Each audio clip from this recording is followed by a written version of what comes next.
Welcome back to CEO Money. I'm Michael Yorba, your host. All right, we've got Evan Caron, the CEO of Swytch, on the phone with us right now. All right, Evan, welcome to the show. Well, thank you very much, and good afternoon. Glad you're here. All right. Uh, you're a clean energy disruptor that uses blockchain to track and verify reward sustainability actions and relocates capital where it's needed to be made for investments. It kind of sounds like carbon credit trading to me. Explain that. Yeah, it's kind of the upgraded version of a carbon credit market. Absolutely. Okay. Walk us through it. So from my perspective, just kind of give you a quick background. I've been in the energy markets for about 15 years. I've been in Texas for a little bit over 10 years. And my main focus was really kind of understanding the fundamentals of dynamic electricity markets. And we really recognized over the last couple of years that the world wasn't really doing enough to get renewable energies adopted at scale. And the incentive programs that existed in different markets and fragmented different places, not just in the U.S., but all over the world, didn't really talk to each other and really didn't communicate the right types of technologies and the right types of incentives to get the assets in the places that they need them the most. And so we have these programs that governments create. They're static policies. They needed to we recognize that those policies and those incentive programs were really kind of a broken system to try to solve a very, very big problem. How do you fix it? So that's the question. That's the really interesting question. You need to do a few things to be able to fix the problem of renewable energy at scale. One of the major things is you need to have really good data, and you need to be able to trust information, and you need to be able to incentivize what they call a data commons. That's the first core piece of getting this right, is understanding not just energy production, but energy consumption. It's a multifaceted problem, and that's one of the reasons why it was very, very difficult to solve. Also, the second approach and why blockchain really makes a lot of sense is that it allows for communities to be able to build towards a common goal. And so when we talk about a common goal, we talk about the economic theory of commons pool resources and commons management.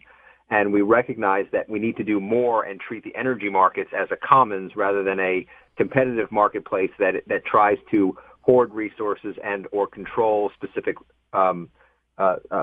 basically economics or control specific business models. Yeah, because these guys are trying to monopolize as much as they possibly can, and that's a big leap from one to the other from what you just, for me, to pick up from what you just described.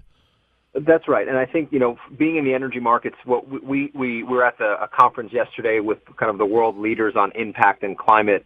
And we're not trying to boil the oceans, right? But what we're trying to do is we're trying to understand how you can augment the current process that the utilities have, the current climate for, and I use that as a funny word, but really the collective effort and the collaborative effort from some of the largest world governments, almost all of the world governments, collective action towards stemming climate change and figuring out ways to incorporate more sustainable energy ecosystems into their marketplaces.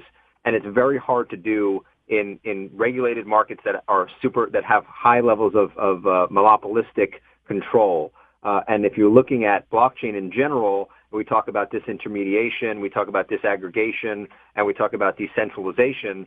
There's no better approach to be able to solve the climate problem than be able to leverage what blockchain can enable, which is kind of this decentralized approach towards data, the ability for us to install and for us to be able to remove ourselves from traditional centralized, highly pollutive fossil fuel marketplaces into what we're considering is kind of this decentralized distributed energy grid. And it's not just in the U.S., it's in basically the global south, parts of Europe, and parts of Southeast Asia and Asia as well. That's going to create some opportunity in infrastructure restructure, right?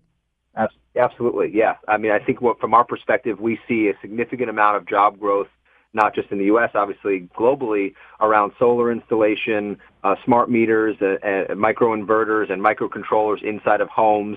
We're looking at reimagining what we're looking at for distributed energy resources, from the battery adoption to electric vehicle charging stations. This is the future. That we've seen the electricity markets spend very little time in technological disruption over the last 100 years. I mean, we have a very similar electricity system kind of across the world, is in where You have electric generators that are highly centralized and either controlled by the governments or controlled by large corporations. You have highly regulated transmission infrastructure that is very inefficient, that brings generation across hundreds of miles away from demand, away from basically in isolated areas into demand centers where into cities. Power plants don't really exist inside of cities. And then you have this kind of retail supply marketplace and this retail supply relationship where there's a significant amount of this rent-seeking opportunity that all it's really doing is providing a conduit or flow, a financial flow for billing. And so if you look at that system and kind of this broken system evolving and emerging, you're seeing technology, you're seeing data and blockchain, and you're seeing a significant amount of reduced cost associated with kind of this disruption in the energy system. Where are we in getting from the old to the new? That's a good question. There's a lot of resistance from traditional utilities that are not going to really want to open up their infrastructure to allow for something called transactive energy, which is a lot of other blockchain ecosystems and a lot of other blockchain communities and projects that are working on what they call peer-to-peer energy trading, which is really focused on moving an electron and leveraging the grid infrastructure that currently exists so that you can basically trade from your house to your neighbor's house. And the utilities are really starting to come around. They understand that there's an undercurrent of a significant amount of technological disruption that's occurring, and so they're friendly to it, but they're kind of also not necessarily really excited about moving their entire business from A to B. And it's obviously they have to protect their self-interest.